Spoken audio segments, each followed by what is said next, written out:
Olá! No Fala Professor de hoje, estamos aqui na Faculdade de Veterinária da Ubra Canoas e vamos conversar com o professor Elisandro dos Santos sobre os animais silvestres. Professor, a gente sabe que nessa época da primavera, os animais silvestres eles costumam ser recolhidos dos seus habitats naturais, às vezes até indevidamente. Por que isso acontece?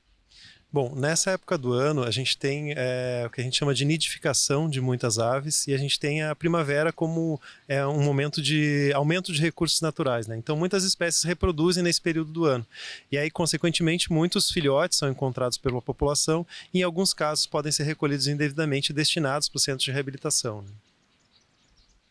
E qual que é o objetivo das pessoas que recolhem esses animais?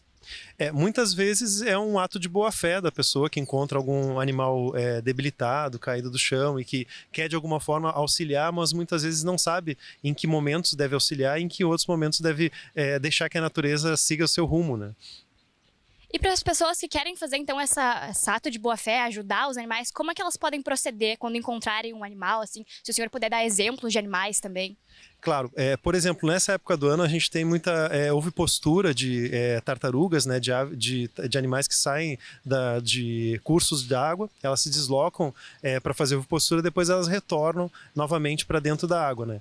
Muitas nesses casos as pessoas encontram tartarugas adultas, a recomendação é que elas não façam nenhum tipo de intervenção, a não ser que o animal esteja preso em algum local, esteja atravessando alguma rua, e aí nesse sentido a gente orienta que retire o animal na situação de risco e coloque ele para um local seguro, mas sem de forma alguma recolhê-lo, né?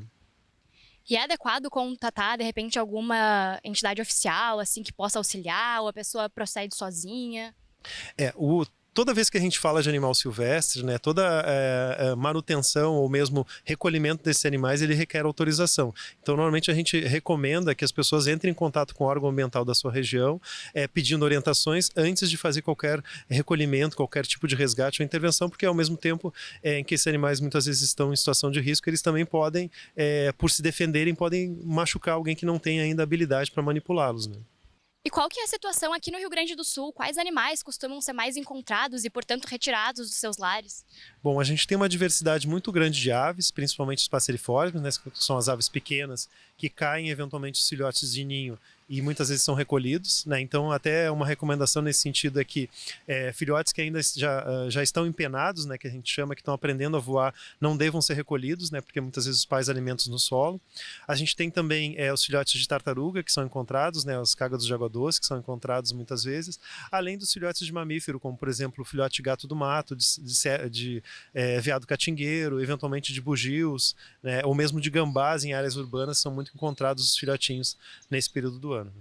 E para quem se aventura ali a tentar ajudar algum desses animais aqui no estado, eles apresentam algum risco que pode fazer mal, assim, para quem se aventurar, né, a resgatar?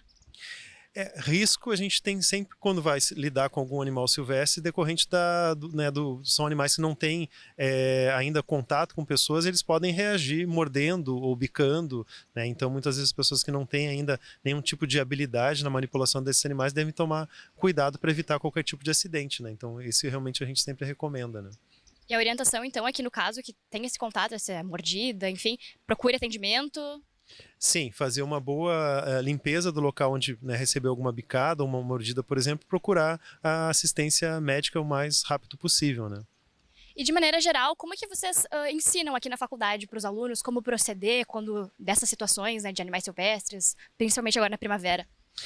A gente traz muitos exemplos em sala de aula para os estudantes de veterinária para a gente poder passar orientações de quando intervir e quando não intervir, né? Então a gente traz exemplos com aves, com mamíferos, com répteis, para os alunos poderem, mesmo que não vão atuar na área, terem alguma ideia de como passar as orientações corretas para as pessoas, né? Muito obrigada. Então, esse foi o Fala Professor de hoje. Conversamos com o professor Elisandro dos Santos sobre os animais silvestres, para a gente saber como proceder diante dessa situação que é tão comum na primavera.